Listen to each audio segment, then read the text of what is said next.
black boy joy. 3 times for that black boy joy. Let me hear you make some black boy noise. 1 time for the black boy joy. 2 times for that black boy joy. 3 times for that black boy joy. Let me. All right, beautiful people, we are back. Hey, Okay, so our guest, I haven't introduced him yet, but before we got on, you said you're doing 75 hard. I've heard so many girls try to do it. Mm-hmm. How has it been for you, and what day are you on? I am on day 16. And blessed be. Okay. Listen, it only takes 21 days to form a habit. So like once you get past like 3 weeks, it's like coasting, like you're living a whole different life. But I think 75 hard is more of a mental thing, and it's just to like discipline you and getting in a routine of doing something that's better for you, for mind, body, spirit. And for me personally, it's not hard because I'm trying to reset. I'm trying to reset for 2025 and everything. So like, you know, get on it early. January, everybody's doing the same shit, and it's like, all right, they fall up by like the 3rd week of January. I'm like, let me just start now and test myself during the holidays, because once I get past the holidays, and it's like, oh, this is a cakewalk. Yeah, I wouldn't be able to do it during the holidays. I would keep restarting. Every time it's the holidays, I'd be like, okay, day one. The next day, day one. Have you had any restarts? No, actually, I've been pretty consistent, only because I've been isolating myself away from everybody. So that usually helps too. But also, as an added incentive, it's my birthday in the midst of everything. So I always take an annual slutty picture on a beach somewhere. So I'm like, okay, so yeah, like that's when is your birthday? February 5th. Okay. So we thought we. So I was like, wait. Before this episode airs, Derwin's birthday is actually tomorrow. Oh. So, sister, happy birthday! Thank you.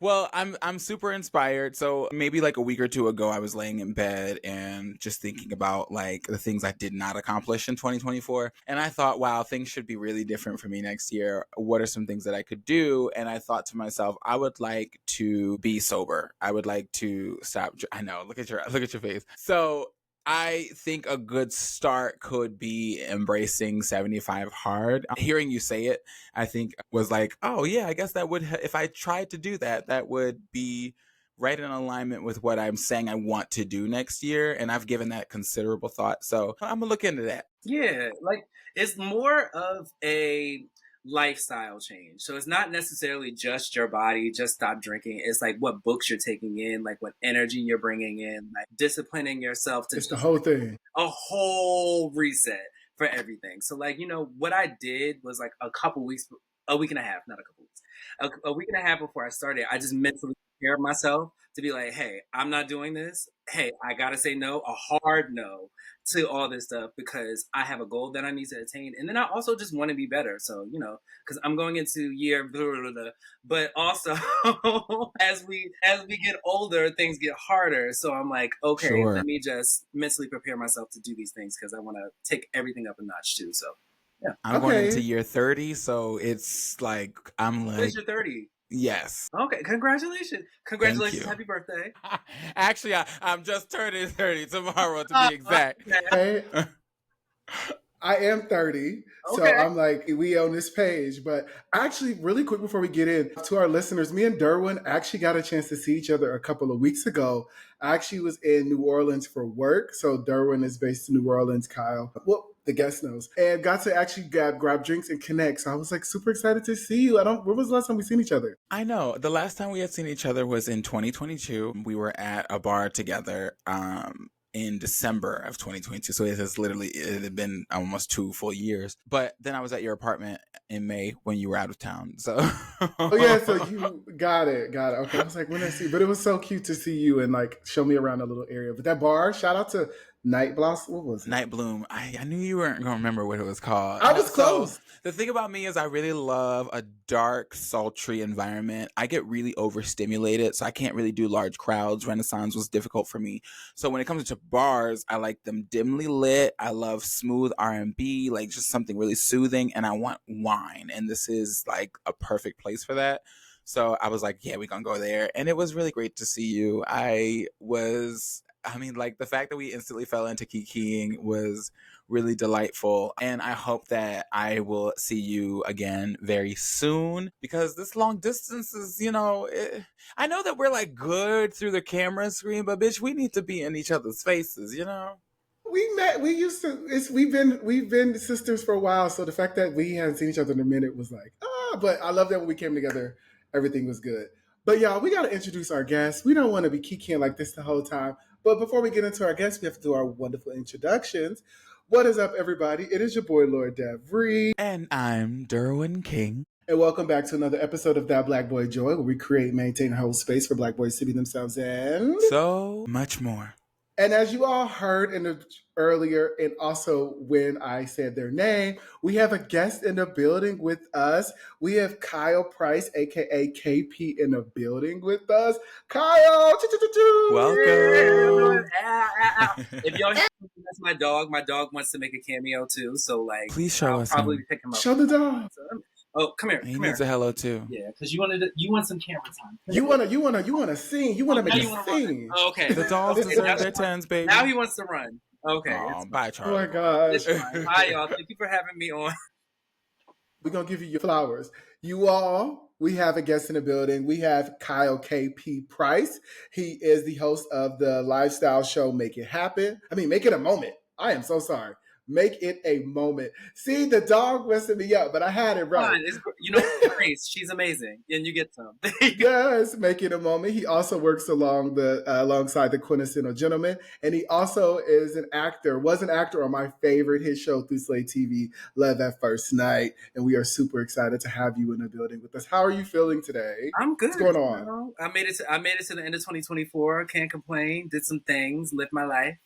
Your skin looks amazing. How'd I go? The skin looks good, okay? Pristine. We are super excited. You are a creative who embodies joy and authenticity while breaking barriers in media, and we're super excited to have you with us. Do want to give you a shout out again. So when Love at First Night, when I say that was for the girls, that was for the girls. That was, to me, was up there with Noah's Ark for me. Okay, for Black men, by Black men. And I was super excited. We're going to talk about that later into the show, but I just wanted to also just start off with that's how I got introduced to you. And I followed you through your journey post the show. So I just wanted to say amazing work that you do and what you're doing right now. So Thank you. I appreciate that. You know what's crazy is when we were doing that show, and I know we're going to get into it a little later, so I'll say this, but like when we were doing it, it was like I had Noah in the back of my head because he is like it for me. Because when I was growing up back in I'm saying, I was y'all girls don't want to tell y'all ages now. Oh my God, I love it. 38 years old, going on 38.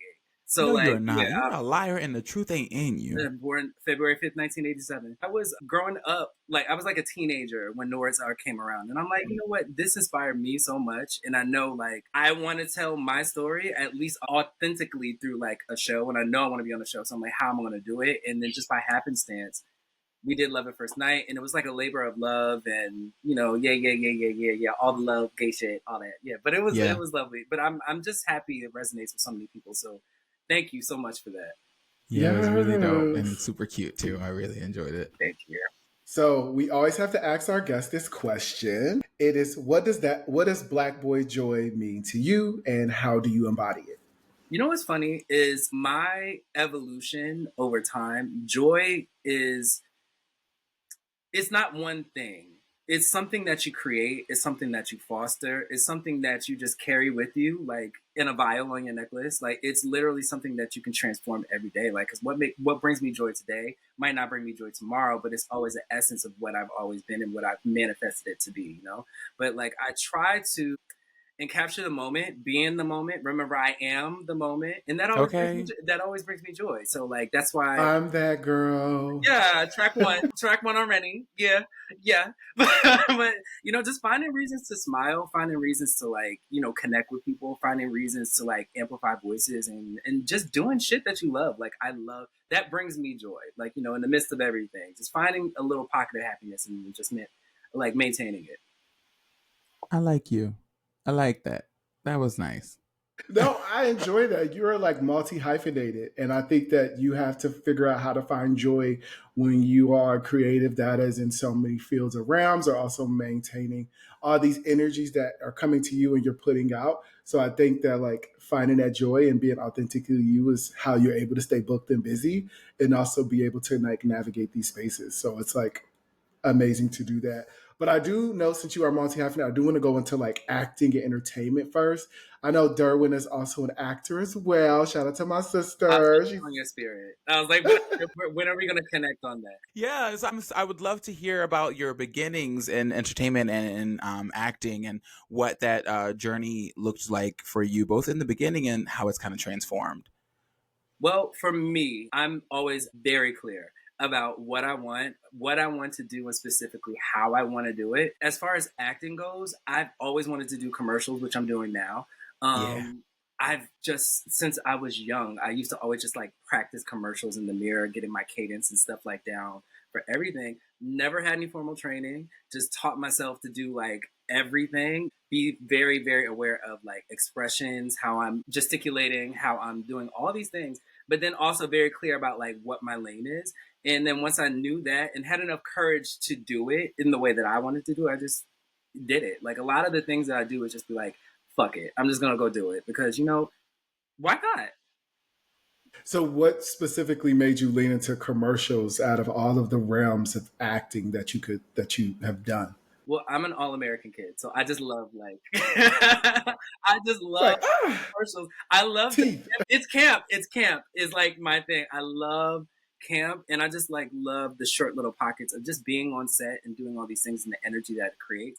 It's different than doing like a web series or doing like a TV show or something like that because it's so truncated. But I just love it. It's just I always feel at home when I'm doing it.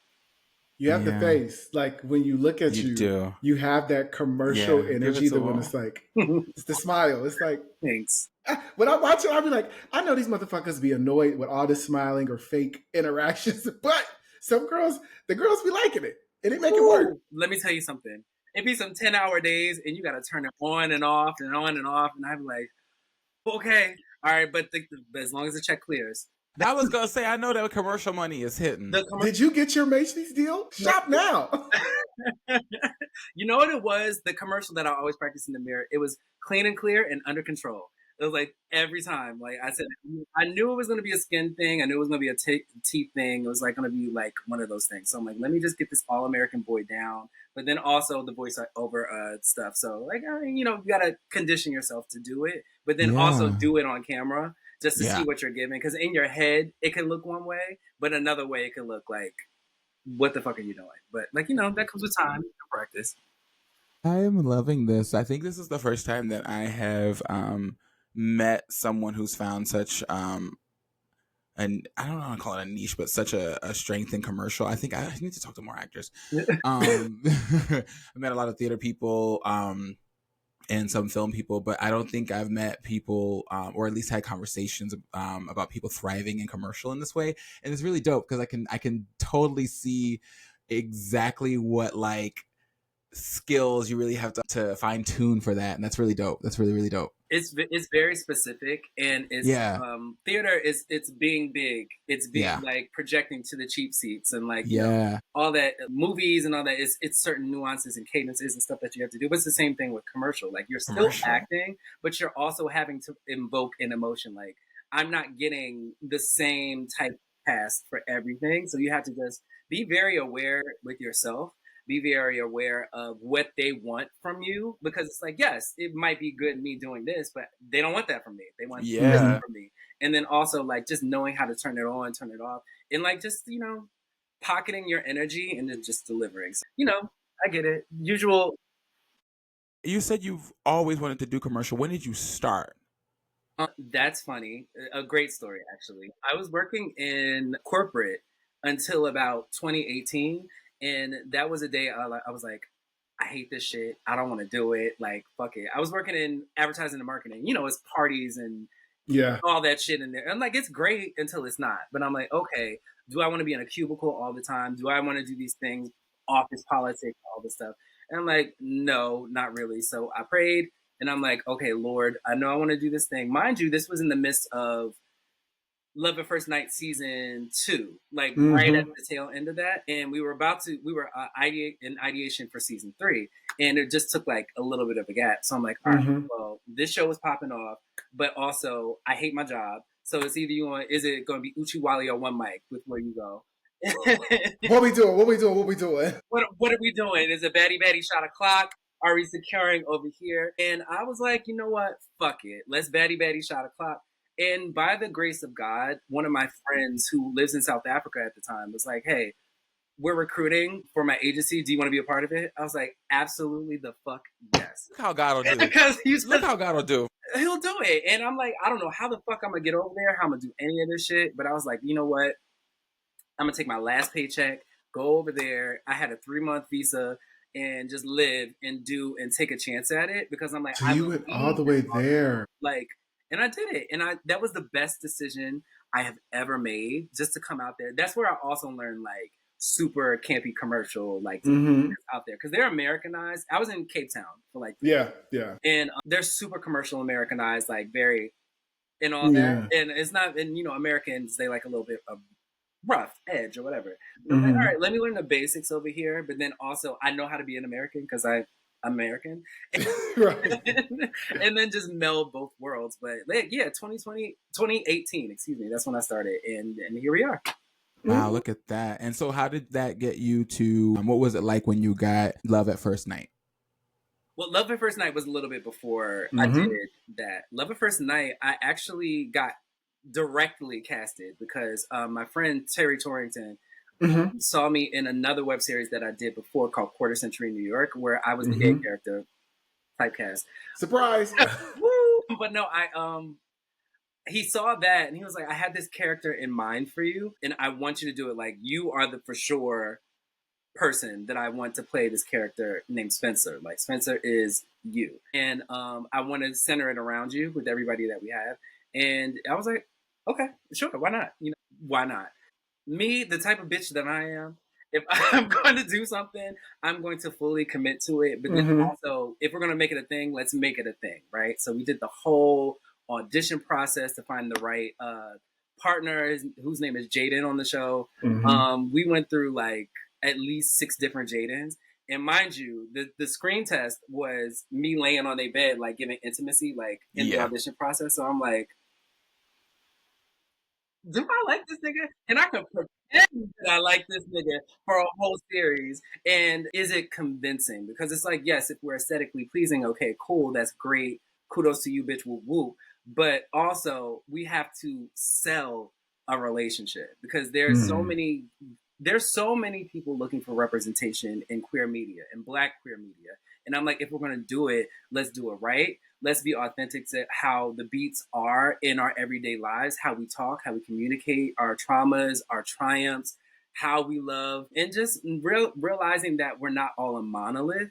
And then just realizing that all of us have nuance. My particular goal with Spencer in particular was like, he is not a protagonist. He is not an antagonist. He is a person. He is who the fuck he is at this particular point. Maybe a little neurotic, maybe a little told you so, loves a little hard, maybe a little spacey, but that's how we are sometimes. We're well-rounded individuals. And I think up until that point, besides Noah's Ark, for example, it's like we only had like one-dimensional views of what Black queer life looked like in media. And it was usually either hypersexualized or it was so over the top that it's like, okay, I can't look at you as anything other than a caricature. And there's nothing wrong, like to say that there's nothing wrong with that. I shout out all my girls.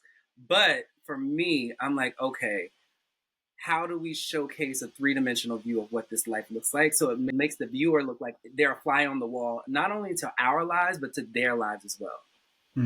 I think that was something that I noticed throughout the show or throughout the series was you weren't perfect.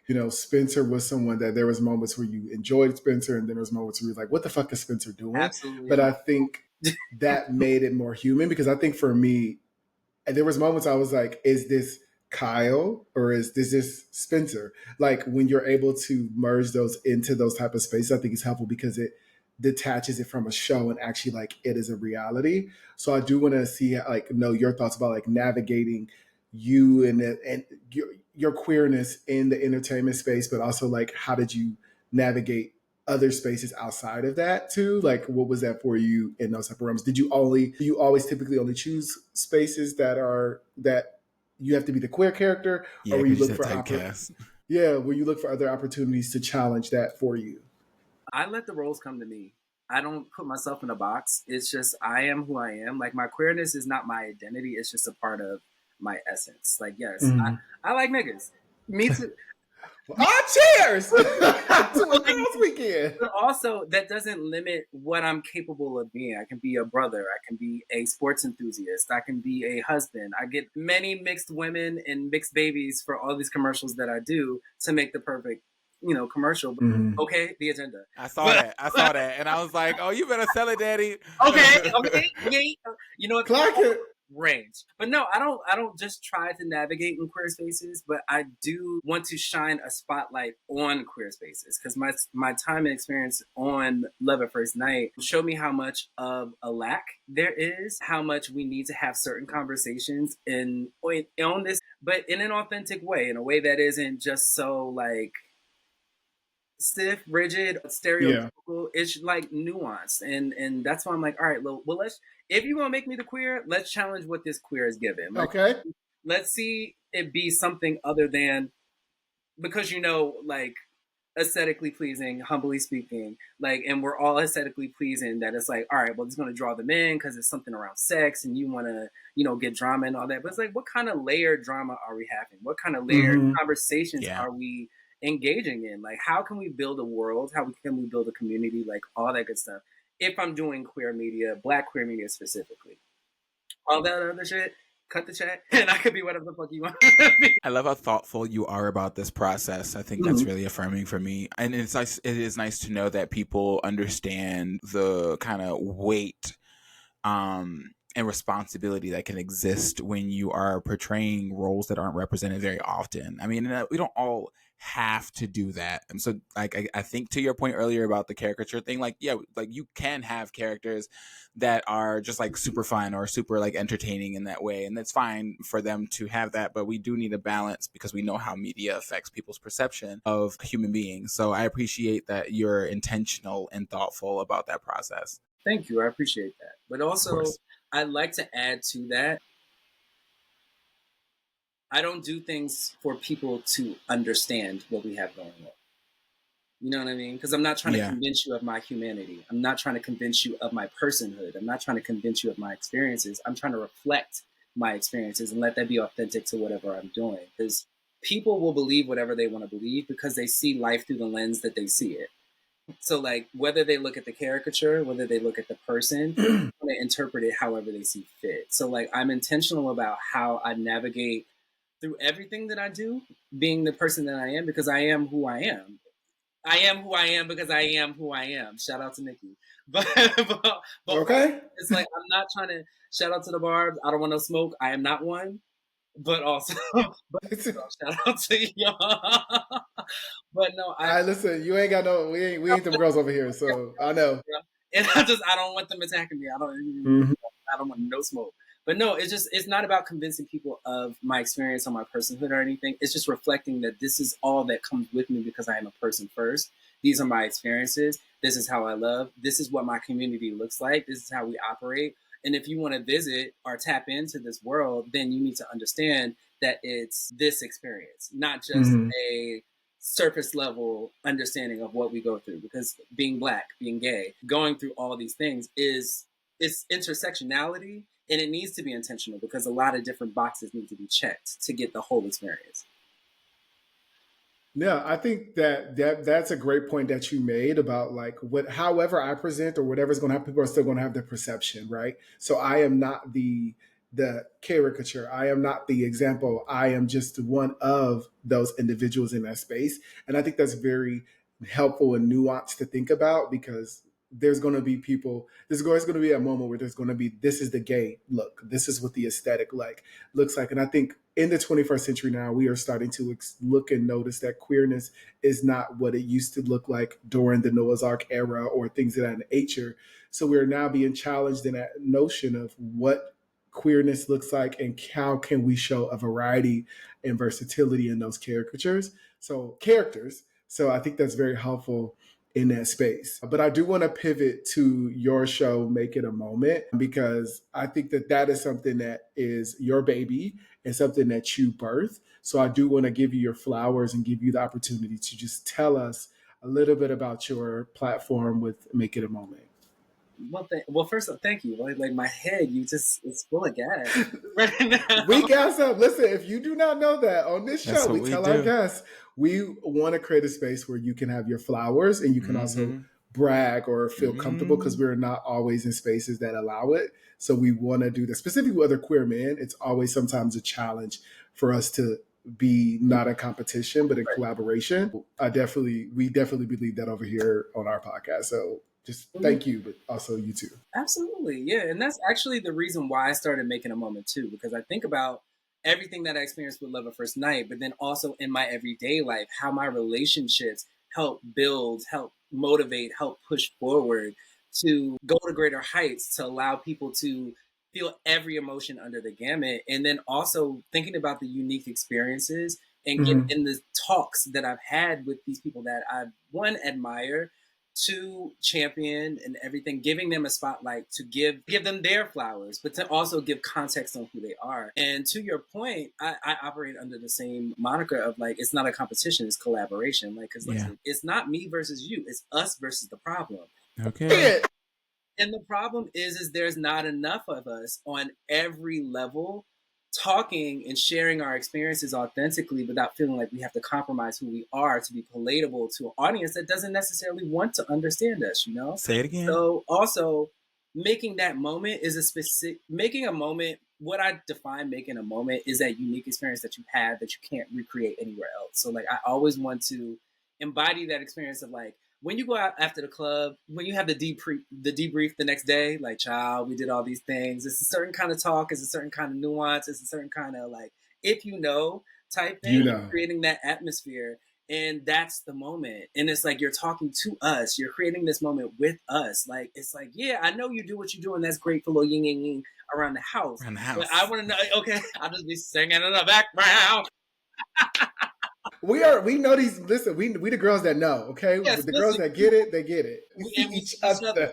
But also that's the point of making a moment. It's like, because we know it. It's a certain idiom that we all subscribe to. It's a certain experience that we all want to feel expressed, but we all want to feel seen. And what from my experiences working with everybody that I've talked to so far, it's like everybody does such different things but has such a unique experience. And I feel like if we could just connect those dots and stop othering people within our community first, because we got to talk to them first, because it's like, all right, again, it's not me versus you, it's us versus the problem. And the problem is there needs to be more spaces with more unique experiences that we can elevate, that we can be like, okay, we see each other because we just met each other today, but y'all knew every reference, y'all knew it, y'all get it, you know?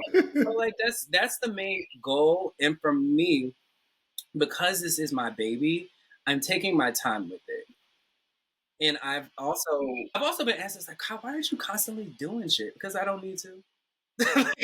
Respect the hell out of that. I don't need to. For what? Like, I'm trying to create a unique, authentic experience. And a part of that is being authentic. What is authentic to you? How are you getting in front of the camera, talking, creating, cultivating relationships, conversations, and how we need to show up in these spaces? And one, my Butch Queen experience isn't the same as everybody's Butch Queen experience, you know? And then also everybody ain't a Butch Queen. So okay.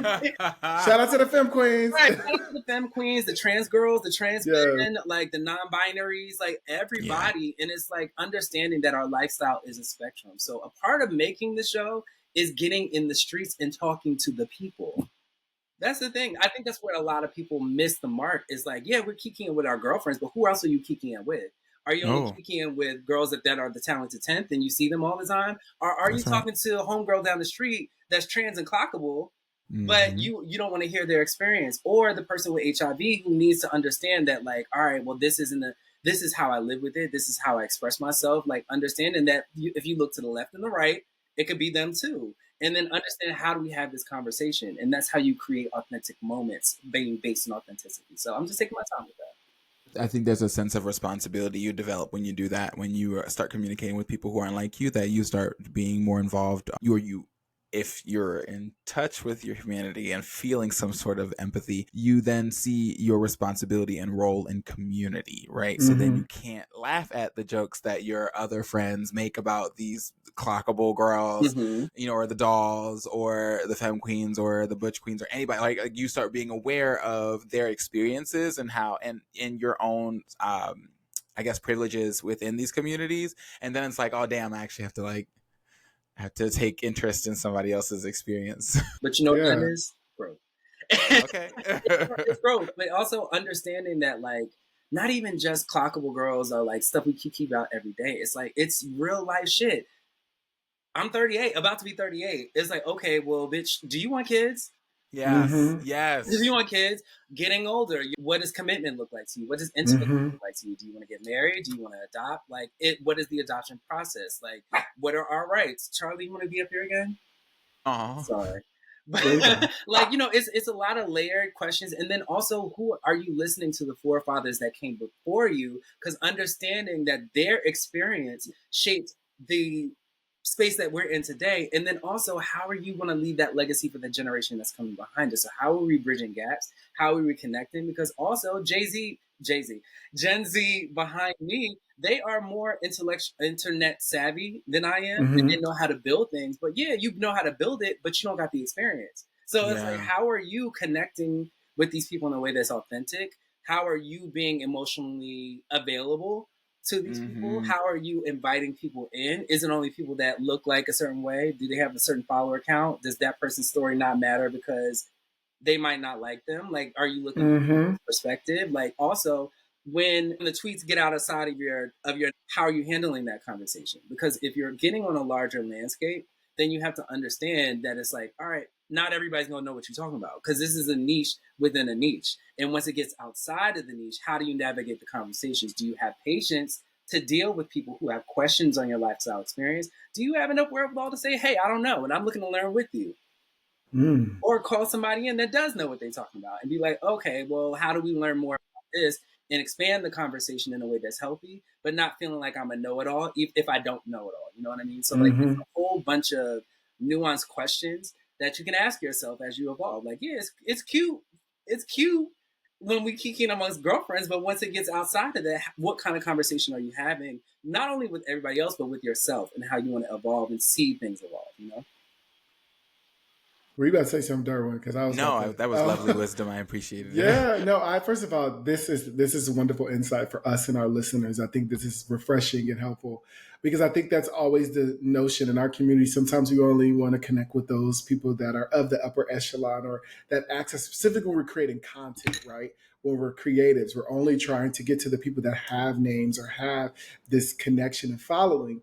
But what we sometimes need to recognize is the way we can build community is shining light to individuals who may not be at that level yet, because it shows an authenticity in the work that you're doing, and it shows the intentionality. And again, it is giving flowers, and it is giving the opportunity for those individuals who don't have that following yet. So I think because we all, let's be honest, we clock the girls that do that. We know the girls.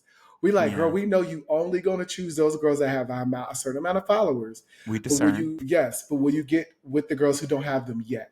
Because when those girls do have it, don't try to talk to them now, because they have it. So it's really about that authenticity, because people are going to remember KP who talked to me before I got there, or, Derwin and Devery who got to that point because we were genuine in creating those authentic moments and spaces. And I think that it's helpful. Also, acknowledging the privilege that we have as butch queens, as straight passing individuals, to acknowledge that we don't need to take up all the space. Yes. We can create the avenues and revenues, but we don't need to be the ones maintaining and holding it. We need to give flowers. So I will acknowledge that in that space. That is something that we've talked about in our show, is we know our privileges in certain spaces, but we also know where we can shine light in spaces that are not for us, and we're not advocates of everything. It's learning when to read the room. I'm sorry, Derwin. Go ahead. No, you go ahead. Go ahead. Just learn when to read the room. Again, my butch queen experience is not everybody's butch queen experience. And then also, because I get it, but then also like understanding that when you're talking for people, knowing when to amplify their voice and letting them speak, use your privilege to amplify other people. It's very Beyonce about it, right? She's speaking. She, She's speaking. hello. Follow her. Listen to her. How can you use your privilege to amplify a voice that's been marginalized? And then also, how can you educate yourself enough to know that, like, hey, I know how to speak on this, but also I can pass the mic to this person and give them a chance to amplify their message because they know more about this thing than me. You know, I'm the liaison. I'm the plug. So if you're giving me this opportunity, this space, and I praise God for allowing me to get everything that I get, but also I don't know everything. And that's okay to say I don't know everything, but also creating space for people to come to you and change your perspective. Yes, we give people flowers. Yes, we bring people on, we have a kiki, but it's also, if you're not learning something from everybody that you encounter, then you're doing a disservice to yourself. You're doing a disservice to your brand, and you're not growing in the way that you should. I'm not that you should be growing. I don't know what y'all should be doing, but also, and you're not allowing yourself to grow organically and in a way that will help expand your mindset as you get further in your career with this podcast or whatever you do, you know? Yeah, no, I agree. I think we are connectors. We all listen. We are connectors in these type of spaces. So I totally get that. So I want to switch gears a teeny bit to ask you a practical question about how you manage the demands of acting, modeling, and hosting. Now, I heard you earlier say you don't do it all, which I really appreciate, at least all the time. Not all the time.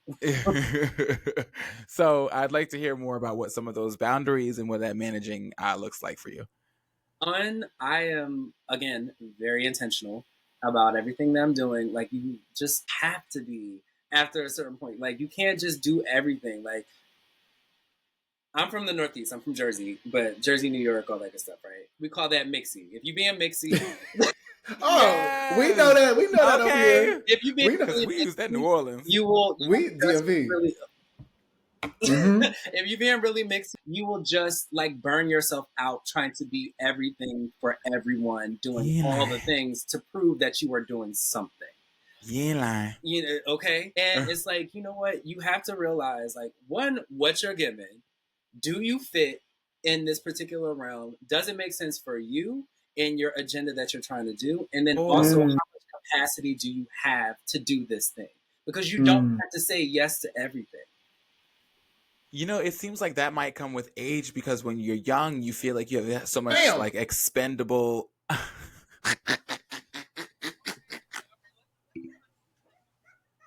The girls aren't going to make it to your age because of all the drugs they do. Listen, and I'm not that. Listen, what I'm not one to yuck anybody's yum, but all I'm saying is if you, it's not about how old you are, it's about how old you look. And that's where the drugs come into play, baby, like, and the water. Joy. Like I look 25 because I find joy in everything I do, and I don't say yes to everything. So. You kind of read me a teeny bit because I can be a busybody. That's something I've examined in the last year. I was like, damn, I'm all over the place. I'm always doing so many things, busy, not really achieving much because I'm spread in so many different directions. But in the last 2 months, I've become more aware of what you've just said of this, like, okay, well, let's actually focus by like really putting into play or into perspective what my goals are, my immediate goals are my most pertinent ones, and whether or not all of this busyness serves that or if it derails. And that's something I want to be really intentional about moving into this next year. So I appreciate you for saying that because that's an echo in my brain now. Yeah, I'm a multi-hyphenated person as well. I think Derwin knows that I'm never setting down. I'm always consistently busy. So it's about, but also my things are always aligned. There is the intention that there is a pattern of what I do and it's not just random things. So I appreciate what you're saying. Is also give space to other people to do those things that they're good at.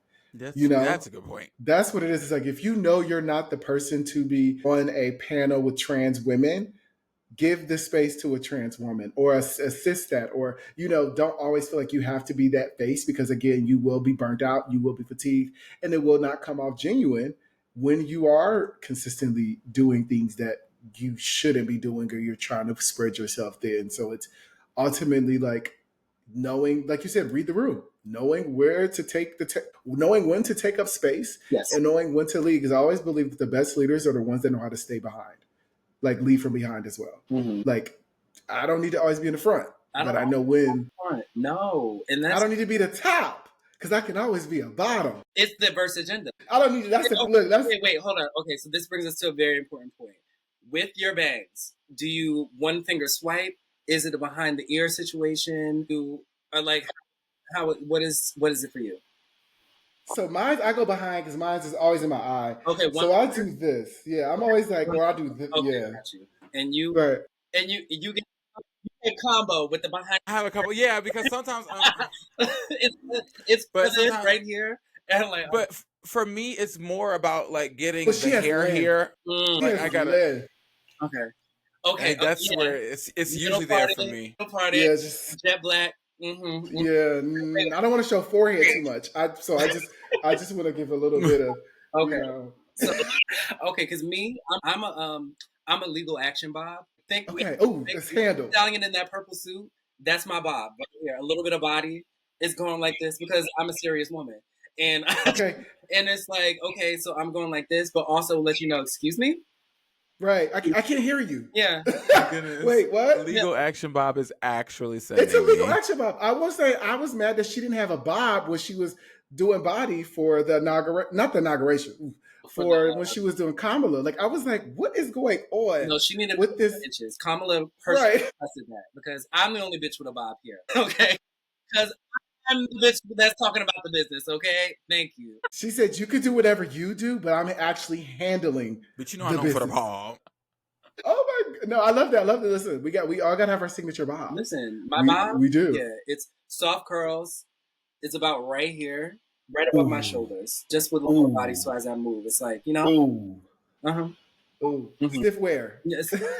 Not yet. Well, So what has been like a moment that you've enjoyed with Make It a Moment? What has been one of like the highlights that you had? Because I'm pivoting back to that. I know Devin, you said boom, and I said boom. But like what has been a joy for you creating that? Like how'd you start that as well? And then also what has been one of your moments that you've enjoyed with your guests? You know what's so crazy is one day I woke up and said, fuck it. Let me just start the show and do whatever. Because I was on vacation with my good friend, George M. Johnson, who's the author of All Boys Are Blue. And yeah, he was like, Kyle, what you about to do next after Love at First Night? I was like, I don't know. Like you should, like you talk really good with people. Like, why don't you just like start a show and do these things? I'm like, okay. Like so one day I'm just in my living room and I'm like, you know what, let me just do it. Like, you know, it was this thing that I'm like, all right, I know everybody in the free world. So like I could just pull the girls in, have a conversation, and we could just do whatever, blah, blah, blah, blah, blah. But like George specifically, they challenged me to be more than surface. Like really, really, really go in with what you have because you have it's the I and the T. So it's like, all right, come on, Nene. catch that. This is gonna be a show. When we drop this, it's gonna be so many memes in the promo because we gonna be overwhelmed with memes, Derwin. I'm gonna be like, shit, which one to use? But but no, it's like no, really go in. Like if you want to talk to the community, if you want to do community work, like really go in, do your research, talk to the people, not just your girlfriends. Because yes, you know everybody in the world, but you don't know everybody. And then also experiences that happen in our community. Like a lot of times we're talking about either joy or we're talking about trauma, or it's like, all right, well, this thing happened to me. How do we find a middle ground and personalize authenticity in conversation that doesn't feel scripted? So that was my challenge to myself to be like, how do you become an authentic person? How do I give authentic? And I'm like, even that, like, why am I trying to give authentic? Why do you clock it? Be authentic? Like, ooh, that's a good one. How do I give it instead of just being it? That's a good one. Yeah. It's like also question yourself, like how far you want to take this. 1, 2, when you get to that platform, are you ready? If you get everything, they told me everything. They said, if you get exactly what you want right now, would you be prepared for it? And in that moment, you have to be very, very honest with yourself and be like, no, I'm not. Like, I don't know how to talk about these things. I don't know how to like guide a conversation. I know how to like I know how to yap it up with my friends, but actually doing a full-fledged show, like understanding pacing and timing, what you're giving, what's your angle, where's your camera, like who Yeah. you're talking to, reading the room, researching what this person does, knowing how to Mm. pull something out of somebody that might be an introvert, knowing how to calm somebody down that might be a yapper. Like, but just also making it entertaining for a long period of time. That's a skill. That is a talent that you have to tone, that you have to Juggling. always have to not even juggle. It's more so that you have to practice like all the time. Like when I did those commercials for Clean and Clear and Under Control, same thing. I practice my conversations, ebb and flow, know when to punch in, know when to punch out, knowing when to let somebody rock with the conversation because these are juicy tidbits, knowing how to give spacing in between answers so you can leave room for editing, like knowing how to do all these things. It's a skill to know how to do it. And like in the midst of knowing the technical stuff, I started working with organizations being like, hey, how can we show up for you? How are you having conversations? How would you like to feel represented? And that was just reminiscent to the conversations I was having with the people that were watching Love at First Night because they're en masse. I was answering on social media, tweeting down. And like, listen, y'all see Jaden like this? It's like, y'all see Jaden like this? What did you think of this scenario? And just understanding how much of a need people need to feel seen and on a level that I know I'm capable of taking it, but letting it be authentic to how I am, being okay with who I am and how I present to the world, knowing that once it gets outside of my tweet circle, it's up for free reign because they're not going to always come in, but also giving myself enough grace and space to grow with the community that I'm asking to call in. So yeah, that's what making a moment is for me.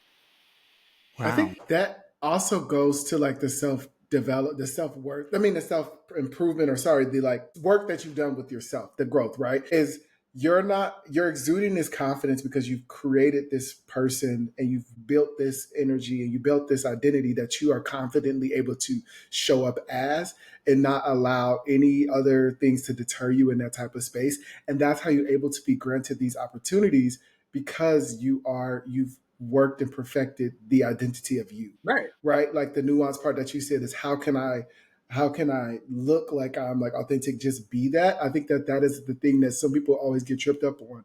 And I think it also in our community, we sometimes are afraid to dive deep because then that makes us have to be real. Yeah.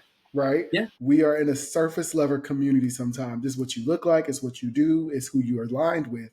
But it's once you strip those things away and you sit with yourself and you learn about who you are, those things won't matter because the things that are meant for you will be meant to be with you. So I think that like that is really important for individuals to know is that like you have to know yourself before you can be able to host, model, act, because there's going to be things in the entertainment world that, like you said, like when you were asked, are you ready if you were given all this and you said no, that is the things that we need to remember because those are the moments that we need to be like, okay, if I'm not ready now, how to prepare for those type of spaces. So I think that was really, really great to hear. Ready. Get ready. Get ready. Hey. Get ready. Y'all know what that's from? No, but I'm going to just go with it. Right. I was like, no, we can't meet now because I do not know what that is. I was city bopping, so I'm like, I'm just going right. It was the Fighting Temptations. The what? Oh, the Fighting Temptations. Oh, okay. Yeah, see, my song is I Know What You're Going Through. Hey, I know that one. Of you, everybody goes through things. But yeah, I mean, I've been shit. But I'm here for it. But no, I think a part of the self-discovery and then just realizing what you give, like whatever you're doing.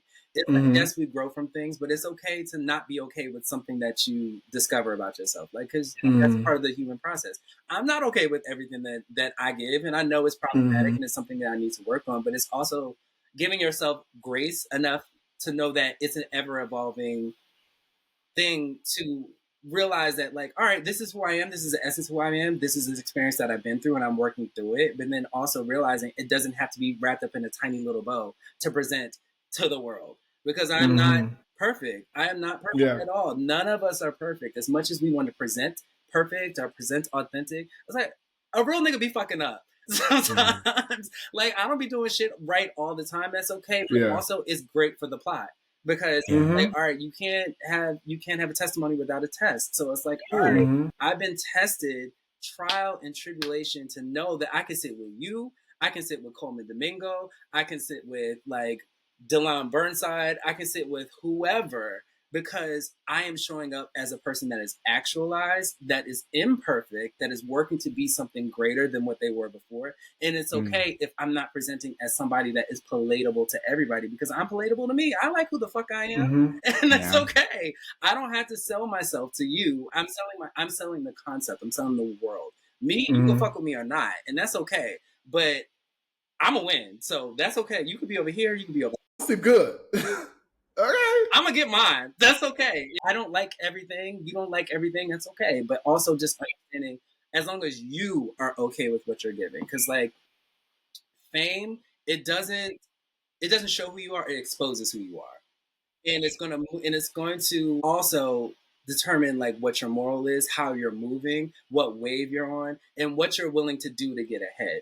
Do you want to take the escalator, or do you want to take the stairs? Do you want to create community, or do you just want to be the belle of the ball to the girls so you can get into deviant or wherever the hell you're trying to get into? Because if you're really trying to show up for community, there's a certain way that you can have conversations that strips you of your ego, that leads to other people's humanities, that opens up conversations and questions your way of thinking and allows you to present it to the world, that gives you authenticity. But if you don't want to dig deep, then it's like, okay, well, that's fine. There's grace in that too. But also, you won't get that real. You won't get that access. The oil? Where's the oil? Not past up here giving a word. Where's the oil? I need my Earl.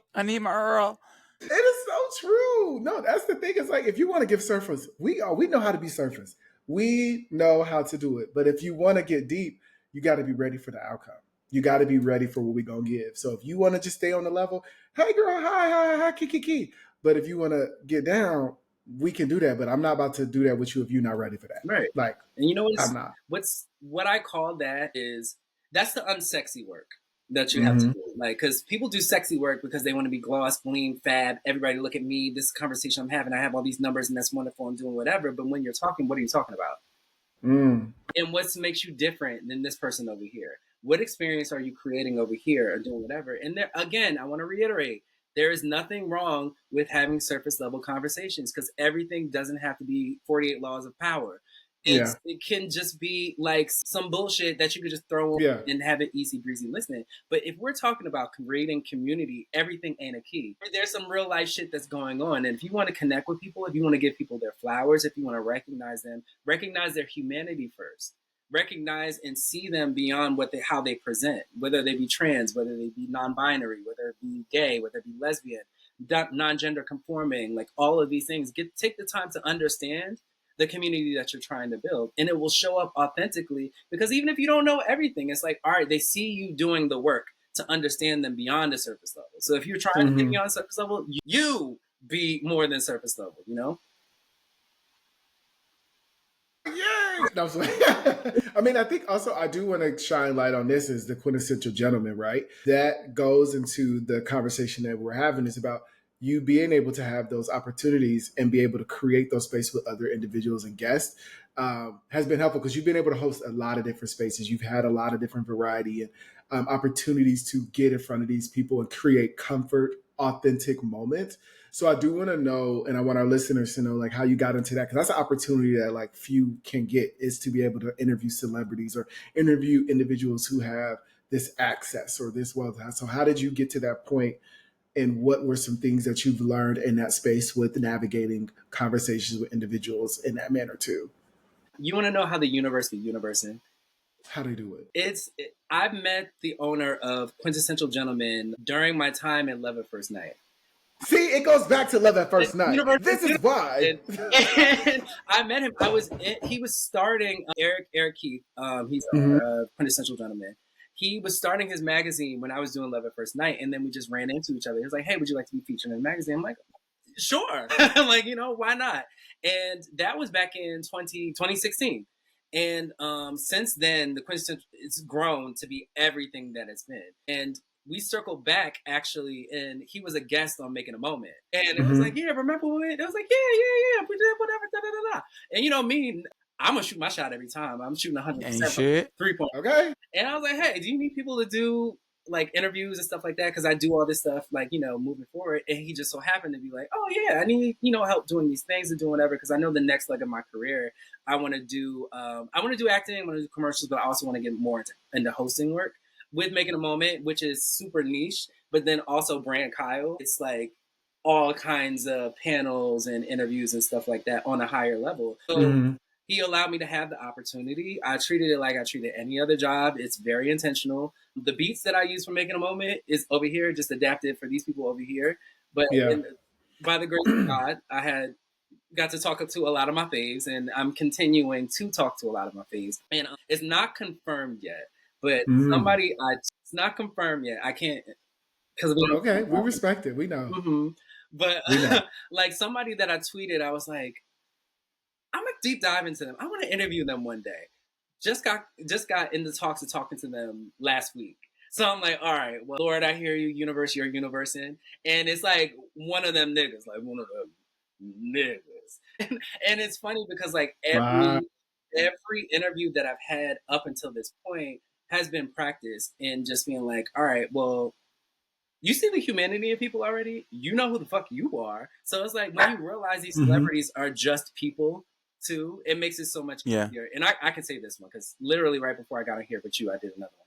I was talking to Gerard Butler and O'Shea Jackson Jr., Ice Cube's son, and talking for hey puppy dog. We were talking for like a good 6-7 minutes, and we got on and was just like kiki and like friends. It was like, hey Gerard Butler, hey O'Shea Jackson, what's going on? No, but and that's, you can feel when somebody has one, a good energy, but then two, they know what the fuck they're talking about, and then also they're coming through authentically, and they're not about to be on some bullshit. And for me, it's like once you just realize the humanity in everybody, and just get prepared for your moment. That's how you do it. Like you just gotta ask all the questions and be prepared. This is one of my favorite. I have a lot of quotes that I go off the top of my head. But my favorite book, my favorite movies is Little Black Book by with Brittany Murphy in it. God rest her soul. She's my favorite. Yes, rest in peace, Brittany Murphy. That's my girl. The line in that movie that always sticks with me is luck is when luck is when opportunity something meets opportunity. Is it preparation? Preparation meets opportunity. Yeah. Y'all know. The dog distracted me. I know what I'm talking about. But yeah, it's like, you're preparing. And for me, like with the interviews and stuff like that, yeah, it's great that I'm talking to who's a what's the name, and that's great. But also, like, I have a love for what I do, and it brings me joy. Yeah. We said the word. Take a shot. I'm shot of water. No, not you. 75, hard 75. Period. But no, it's like I always practice my intangibles every time I'm not on camera to know what I'm talking about when I'm on camera. So like everything is an interview, everything is a nuance, everything is knowing when to lean in, and everything is knowing when to pull back. Everything is knowing how to pace yourself, and just being aware of what you're given and the energy and reading that person. So like whenever I talk to O'Shea Jackson Jr. and Gerard Butler, it's like, oh hey, what's going on? Thank you, Derwin. You got the next one, sister. I wanted to know, so what advice do you have for staying true to one's identity in a world that demands conformity? Say that one more time. What advice do you have for staying true to your identity in a world that demands conformity, often demands conformity? Your gut is usually right. It's healthy. Where is your probiotics at? I'm about to have some kombucha in a second. That adds to the glow too. So I know it. I love kombucha. No, just staying authentic to yourself is saying like, does this work for me? Does this work for me? Is this the opportunity that I want to take if it does work for me? And then also understanding you don't have to say yes to everything. There's another story, of course. Like for me, doing commercials, my dream commercial is doing a Nike commercial, right? And Nike, like, because I've always been an athlete. Like I play like everything, everything except football. But shout out to football. Yeah. I've always wanted to do a Nike commercial, Nike campaign or whatever, and it was Nike or nothing for like a good 2 years, right? And I even made like mock commercials on my Instagram and all this other good stuff, like because I'm like, no, I want this shit. I want to create the opportunity I want to see in myself. Nike came, and all right, shout out to Nike, but that contract was some bullshit, and I'm like, I don't want to settle for this because I don't want because I want it, but I don't want it like this. And it's okay to say no to Nike because if they see you now, they'll see you again. You're Okay. their radar. Ooh, okay. Like you don't have to take everything because it's in front of you. If That's it doesn't good. align, you know what I mean? Like if it's not up to the manifestation of what you saw it in your head. Like if they see you now, they'll see you later. They get it. They get it. You don't have to convince nobody or nothing. They get it. They see it. They They don't see hear you. you, Pastor. They don't hear you, Pastor. You know. Say it again for them. Listen, they and don't hear you. don't get Okay. but like even still like we're on my hit list of like brand alignment that I would like to do is still Nike, but I also know the collaboration that I'm going to do with them is going to be beyond my wildest dream because I said so. So Yeah. so like I know what I want, I know who I am, I know how I want this to go down, and it's okay to say no because mind you, Nike came back 2 more times after that with the same bullshit, and I'm like, it's either I didn't get the role. Never mind. Yeah, it's either I didn't get the role or I don't want this shit. Yeah. And it's okay because everything is aligning you to your greater purpose and how you're supposed to receive it. Like even when I'm doing Making a Moment, right? I ain't put an episode out beyond my Instagram live, right? But I got the opportunity to do a whole panel at CultureCon. Yep. You did. Yeah. Shout out to CultureCon that. is like, if everybody listening, if you know CultureCon is like it's a big motherfucking deal, right? Mm-hmm. So it was $50K for a verse, no album out is how I put it out. I was like, I don't have no show out, no nothing, no whatever. But like the universe was like, here, I'm gonna throw this opportunity your way. How are you gonna handle it, right? I get it. And it's beyond my wildest dreams. I had my winter white outfit on because I always said I want my Oprah moment. Fab. So I could go like this. And I'm like, so I could go like this. And I'm like, because this is how I see it in my head. And I'm like, when I was ideating this whole process of this show in my head, I'm like, no, I want it at this level. I want this thing. I want this budget. I want to be prepared for that moment when I do it. And the universe just kept throwing me opportunities to be like, hey, let me see how you handle this. How are you going to prepare for this? How are you going to do this thing? And because the doll, but also the next year I tried to pitch again and I didn't get it. And I was tight for a second. I'm not going to hold you. I was tight because I'm like, y'all just said y'all loved me last year. So why you ain't bringing me back this year? Oh, okay. What is trying to teach me? Mm-hmm. With every opportunity that you get and that you don't get, there's a lesson in there. It's either how are you going to handle adversity? Are you going to stick to the script that you see in your head? Are you just going to accept some bullshit?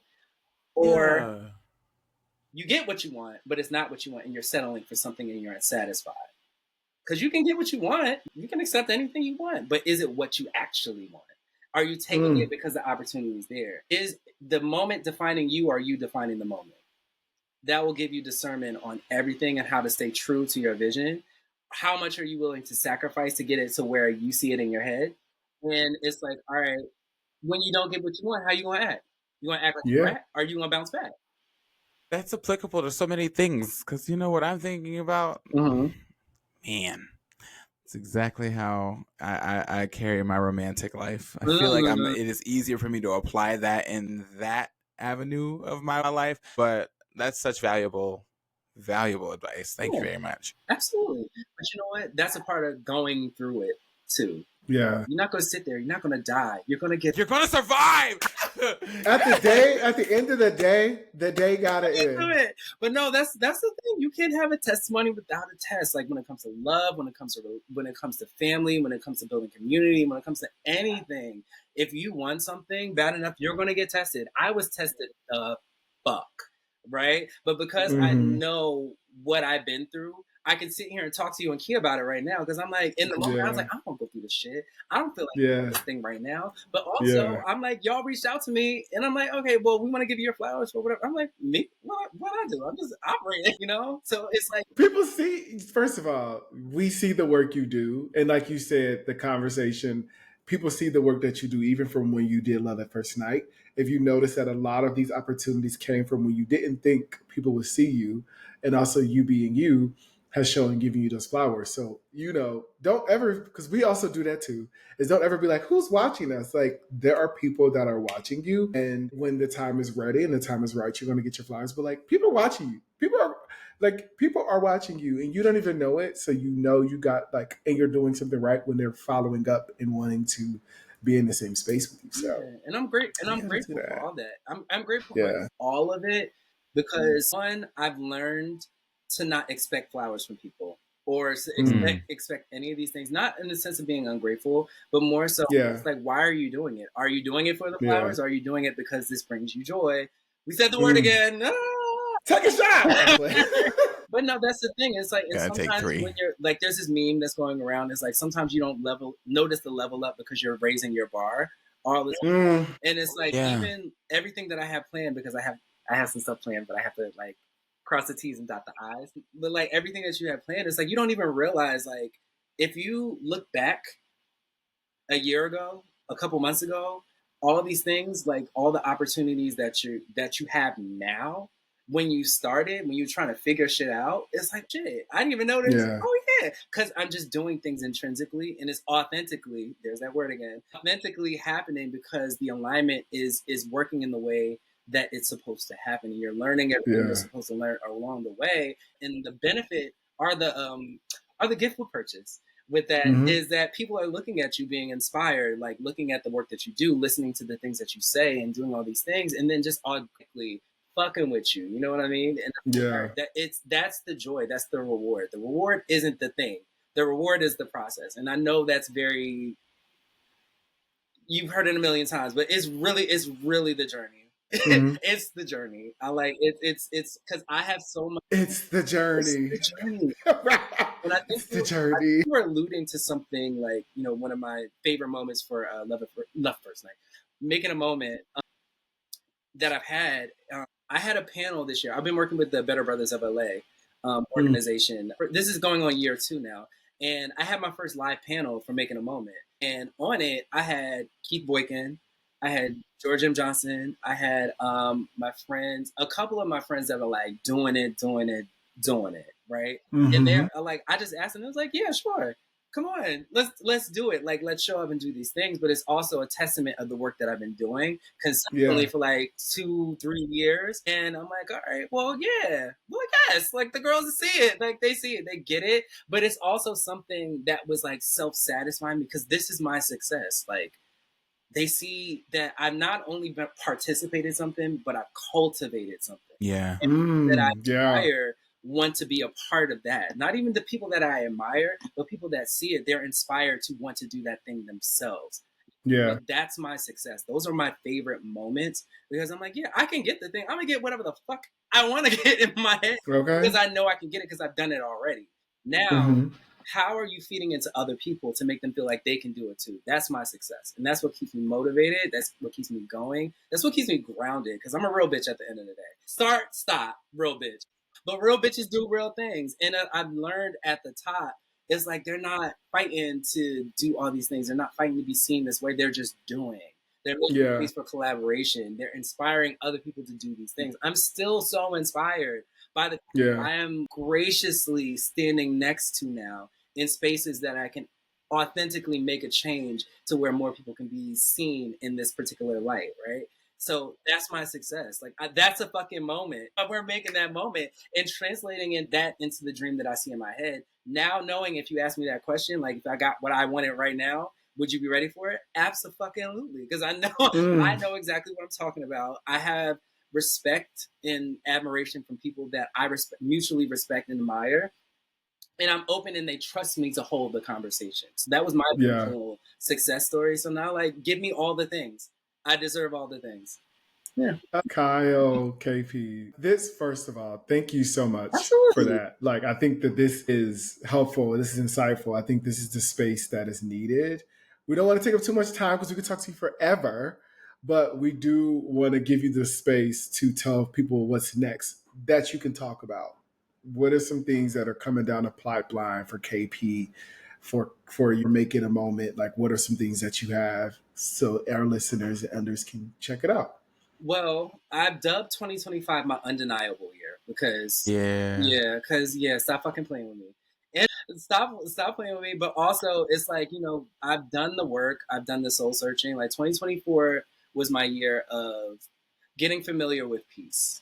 Because you can do and do and do and do and do, but if you don't have that peace within you to like enjoy what you're doing it for, then there's no point in doing any of it, right? And for me, I haven't gotten familiar with peace. That's the only missing piece that was like before I do all this shit that I had to get familiar with, because one, like I was telling you, my success is not like elevation. My success is maintaining this peace, maintaining my sanity, cultivating a space that I want to enjoy and not rushing a process because I want shit to be seen. You know what I mean? So 2025, now that I got all that shit and there's like a couple more days left, it's like, give me all the things. I'm coming and wrecking shop. So Quintessential Gentleman, there's a whole bunch of more interviews that are coming up that I am like really, really excited about. Also with Making a Moment, like I'm transferring, I can say this now, I'm transferring all the IG lives into Zoom conversations. We're doing actual sit down conversations. So it's going to be like a full-fledged show. And Nice. We are creating a space for live audience conversations as well. So it's going to be like a whole world of things. Wow.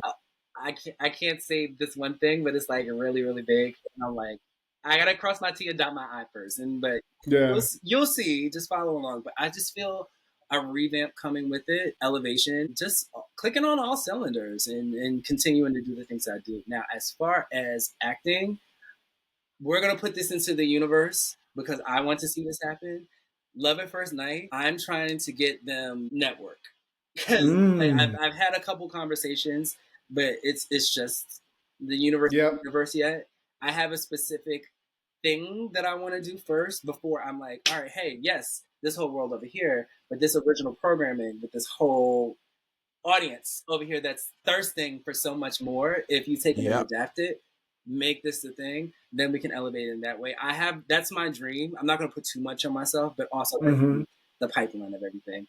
And then continue to be a badass bitch like I am. So I'm a badass bitch. Okay. Boss ass bitch. Because rule number one, be a boss ass bitch. Never let a bum nigga try to play you. Rule number two, what? Is fuck his best friend and make him yes man, right? Okay, it's okay because none of us are. I was gonna say, I didn't have a word to contribute. I was ready. Okay. I just wanted to say the joy on your face was so infectious. Like I was like, oh. I'm a dork too, so Yes. KP, where can our listeners follow you? All of those shenanigans. Where the hell did all this bass come from? You just like. Oh, I'm so sorry. I was like, KP, where can the girls follow you? I don't know. Yeah, bro. She said, "Be authentic." Bitch, I'm a butch. Be who you are for your pride. Okay. First of all, I'm a butch queen. Okay. I be who you are for your pride. Okay. I can go both ways. Because you gay, But anyways, KP, where can everybody follow you at? Where can they tune in? Where you at on the social? Okay, so I can currently be seen. But my Instagram is KP_official #1. That's my main page with all the shenanigans. Then there's also makeitamoment.official on Instagram. Primarily I'm just there. The YouTube and everything, there will be most announcements on the Instagram, so just follow that. I am taking a hiatus from talking on Twitter and or X and Blue Sky and all that good stuff because I just need a break.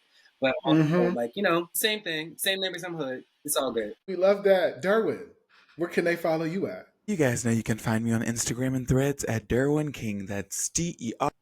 And you all can follow me, of course, on everything at _Lord Every. That is _LORDEVERY. You also can follow me on Blue Sky at Lord Devery as well. If you all would like to continue the conversation with us on our podcast platforms, you can hit us up at That Black Boy Joy Pod on Instagram, on Twitter/X, That Black Boy Joy. If you would like to be a guest on the show, you can write in at thatblackboyjoy@gmail.com. If you all would like to watch our show on YouTube, you can check us out at That Black Boy Joy.